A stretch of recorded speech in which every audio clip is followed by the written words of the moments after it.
Welcome to Apoorva's நலபா. இன்னைக்கு நம்ம நல்லா சுவையான பெப்பர் சிக்கன் கிரேவி தான் எப்படி பண்ணுறதுன்னு பார்க்க போகிறோம். இது நம்ம எல்லாத்துலையுமே வச்சு சாப்பிட்றதுக்கு ரொம்பவே டேஸ்ட்டாக இருக்கும். இப்போ கிளைமேட் மாறி இருக்கிறதால இந்த சளி இரும்பலுக்குமே ரொம்பவே நல்லது. வாங்க இப்போ இந்த சுவையான பெப்பர் சிக்கன் கிரேவி எப்படி பண்ணலான்னு பார்க்கலாம். அதுக்கு ஃபஸ்ட்டு நம்ம அரைக்க வேண்டியதை ரெடி பண்ணிக்கலாம். அடுப்பில் ஒரு கடாய் வச்சுட்டு அதில் 2 டேபிள் ஸ்பூன் அளவுக்கு மிளகு சேர்த்துருக்கேன். இதுக்கு பார்த்திங்கன்னா மிளகோட காரம் தான் ஜாஸ்தி இருக்கணும். அது கூடவே 1 டீஸ்பூன் சீரகம், 1 டீஸ்பூன் சோம்பு, 3 கிராம்பு, 2 துண்டு பட்டை, அது கூடவே நம்ம ஏற்கனவே 2 டேபிள் ஸ்பூன் மிளகு சேர்த்துருக்கோம். 3 வரமிளகாய் சேர்த்துருக்கேன். நீங்கள் காரத்துக்கு தகுந்த மாதிரி சேர்த்துக்கோங்க. இப்போ நான் சேர்த்துருந்த அளவுகள் எல்லாமே பார்த்தீங்கன்னா 3/4 கிலோ சிக்கனுக்கான அளவு தான் நான் சேர்த்துருக்கேன். இது கரெக்டான அளவில் இருக்கும். இப்போ நம்ம இதை எண்ணெய் சேர்க்காமல் அடுப்பை மீடியம் ஃப்ளேமில் வச்சுட்டு கரிஞ்சு போக விட்டுறாதீங்க. கலர் மாதிரி லேசாக வரும், அது வரைக்கும் வதக்கி விட்டுக்கலாம். இப்போ பார்த்தீங்கன்னா உங்களுக்கு தெரியும் கலர் கொஞ்சம் மாறி இருக்குது. இந்த சோம்பு சீரகம்லாம் பார்த்தீங்கன்னா கொஞ்சம் படப்படன்னு வெடிக்கும். அந்த நேரம் வரைக்கும் வதக்கி விட்டிங்கன்னா போதும். இப்போ நம்ம இதை ஒரு பிளேட்டுக்கு மாற்றிட்டு ஆற வச்சுட்டு நல்லா பவுடர் பண்ணி எடுத்துக்கோங்க. இப்போ கிரேவி பண்ணுறதுக்கு அடுப்பில் கடாய் வச்சுட்டு அதில் ஒரு 3 டேபிள் ஸ்பூன் அளவுக்கு எண்ணெய் சேர்த்துக்கிறேன். தாளிக்கிறதுக்கு நான் 1 டீஸ்பூன் சோம்பு மட்டும்தான் சேர்த்து தாளிச்சிக்கிறேன். நீங்கள் விருப்பப்பட்டீங்கன்னா பட்டை கிராம்பு கூட சேர்த்துட்டு தாளிச்சிக்கலாம். நான் வறுத்து அரைச்சிருக்கிறதால சேர்க்கலை. உங்களுக்கு அந்த வாசனை ஜாஸ்தி இருந்தால் பிடிக்கும்னா சேர்த்துக்கோங்க. அது கூடவே ஒரு கொத்து கருவேப்பிலையும் சேர்த்துட்டு நல்லா பொரிய விட்டுடலாம். இப்போ இதில் நான் 3 மீடியம் சைஸ் வெங்காயம் பொடியை கட் பண்ணிவிட்டு எடுத்து வச்சுருக்கேன். இந்த பெப்பர் சிக்கன் பார்த்திங்கன்னா நீங்கள் சின்ன வெங்காயத்தில் பண்ணும்போது தான் டேஸ்ட் ரொம்ப நல்லாயிருக்கும். இப்போ விலை அதிகமாக இருக்கிறதால நான் பெரிய வெங்காயம் சேர்த்துருக்கேன். நீங்கள் சின்ன வெங்காயம் சேர்க்குற மாதிரி இருந்ததுன்னா 150 கிராம் அளவுக்கு பொடியை கட் பண்ணிவிட்டு சேர்த்துக்கோங்க. இப்போ இந்த வெங்காயம் கொஞ்சம் கலர் மாறி வதங்கி வரணும், அது வரைக்கும் நம்ம இதை வதக்கி விட்டுடலாம். இப்போ வெங்காயம் பார்த்திங்கன்னா உங்களுக்கு தெரியும் நல்லா கலர் மாதிரி வதங்கியிருக்கு பாருங்கள். இந்த அளவுக்கு வர்ற வரைக்கும் வதக்கி விட்டுக்கணும். இப்போ இதில் 2 டேபிள் ஸ்பூன் இஞ்சி பூண்டு பேஸ்ட்டு சேர்த்துக்கலாம். இப்போ இஞ்சி பூண்டு பேஸ்ட்டை சேர்த்துட்டு அதோட பச்சை வாசனை போக நல்லா வதக்கி விட்டுக்கோங்க. இப்போ இஞ்சி பூண்டு பேஸ்ட்டோட பச்சை வாசனை நல்லாவே போய் வதங்கி வந்துருச்சு.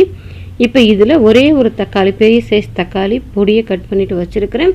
அந்த தக்காளியை சேர்த்துட்டு தக்காளி இருக்கிறதே தெரியக்கூடாது, நல்லா மேஷ் ஆகி வதங்கி வரணும், அது வரைக்கும் வதக்கி விட்டுக்கோங்க. இப்போ பார்த்தீங்கன்னா தக்காளி நல்லாவே கலர் மாறிட்டு வதங்கி வந்துடுச்சு. இதில் 3/4 கிலோ சிக்கன் நான் க்ளீன் பண்ணி கழுவி எடுத்து வச்சுருக்கேன். அந்த சிக்கனை இதில் சேர்த்துக்கலாம். இப்போ சிக்கனை சேர்த்துட்டு தண்ணிலாம் எதுவும் சேர்க்கக்கூடாது. இந்த வெங்காயம் தக்காளியோடு சேர்த்து நல்லா கொஞ்சம் பெரட்டி விட்டு வதக்கி விடுங்க. நம்ம சிக்கன் பார்க்கும்போது உங்களுக்கு தெரியும் கொஞ்சம் லைட்டாக வெள்ளை கலர் மாதிரி மாறி வரும். ஒரு 5 நிமிஷத்தில் நமக்கு கொஞ்சம் கலர் மாதிரி வதங்கி வரும், அது வரைக்கும் நல்லா கலந்து விட்டுக்கோங்க. இப்போ பார்த்தீங்கன்னா சிக்கன் கொஞ்சம் வெள்ளையாக கலர் மாறிட்டு வதங்கி வந்துருச்சு. இப்போ இந்த மாதிரி வந்த பிறகு தண்ணி சேர்க்காமல் இதை ஒரு மூடு போட்டு மூடி வச்சுட்டு அடுப்பை மீடியம் ஃப்ளேமில் ஒரு 5 நிமிஷத்துக்கு விட்டுட்டிங்கன்னா அந்த சிக்கன்லேருந்து தண்ணி விட்டு வரும், அது வரைக்கும் அப்படியே இருக்கட்டும். இப்போ பார்த்தீங்கன்னா அடுப்பை மீடியம் ஃப்ளேமில் வச்சுட்டு நம்ம தண்ணி எதுவுமே சேர்க்கலாம். ஆனாலும் பாருங்கள் சிக்கன்லேருந்து எவ்வளோ தண்ணி வந்திருக்குதுன்னு. இப்போ இந்த மாதிரி சிக்கன் தண்ணி விட்டு வந்த பிறகு நம்ம ஏற்கனவே வறுத்து வச்சுருந்த மசாலாவை நான் பொடி பண்ணி வச்சுருக்கேன். அதை ஃபுல்லாகவே சேர்த்துக்கலாம். நான் சேர்த்துருந்த மசாலா சரியான அளவில் இருக்கும். அது கூடவே இந்த சிக்கனுக்கு தேவையான அளவுக்கு உப்பு சேர்த்துட்டு இந்த மசாலாவை எல்லாம் இந்த சிக்கனோட ஒன்றா சேர்ந்து வர்ற மாதிரி நம்ம கலந்து விட்டுக்கலாம். இது கூடவே ஒரு 1/4 ஸ்பூன் மஞ்சத்தூளும் சேர்த்துக்கோங்க. இப்போ நல்லா ஒன்றா சேர்த்து கலந்து விட்டுடலாம். இப்போ சிக்கனோட இந்த மசாலா எல்லாத்தையும் ஒன்றா சேர்த்து கலந்து விட்டாச்சு. இதையே நீங்கள் ட்ரை ரோஸ்ட்டாக கூட பண்ணிக்கலாம். ட்ரை ரோஸ்ட்டாக பண்ண மாதிரியே இருந்துச்சுன்னா நீங்கள் இதில் தண்ணி எதுவும் சேர்க்க வேண்டாம். நான் பார்த்தீங்கன்னா கொஞ்சம் செமி கிரேவியாக பண்ணுறதுனால ஒரு 3/4 டம்ளர் அளவுக்கு தண்ணி சேர்த்துக்கிறேன்.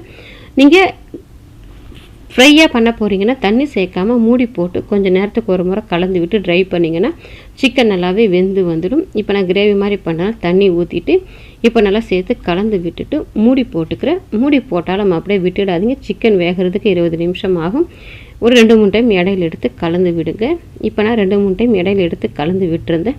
அந்த தண்ணி எல்லாமே நல்லா வற்றிட்டு சிக்கன் நல்லா கலர் மாதிரி வெந்து வந்துருச்சு பாருங்கள். நம்ம ஊற்றிருந்த எண்ணெயும் நல்லா பிரிஞ்சு வந்துருச்சு.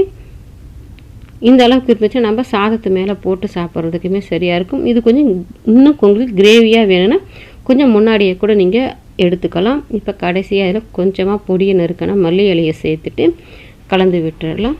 நமக்கு நல்ல சுவையான சிக்கன் மிளகு வறுவல் ரெடி ஆகிடுச்சு. நீங்களும் உங்கள் வீட்டில் ட்ரை பண்ணி பாருங்கள். ட்ரை பண்ணி பார்த்துட்டு எப்படி வந்ததுன்றதை கமெண்ட் செக்ஷனில் சொல்லுங்கள். லைக் பண்ணுங்கள், ஷேர் பண்ணுங்கள். அபூர்வாஸ் நலபாகத்துக்கு சப்ஸ்கிரைப் பண்ணுங்கள். கூடவே பெல் பட்டனையும் கிளிக் பண்ணுங்கள். அப்போ தான் அப்லோட்ஸ்லாம் உங்களுக்கு உடனடியாக கிடைக்கும்.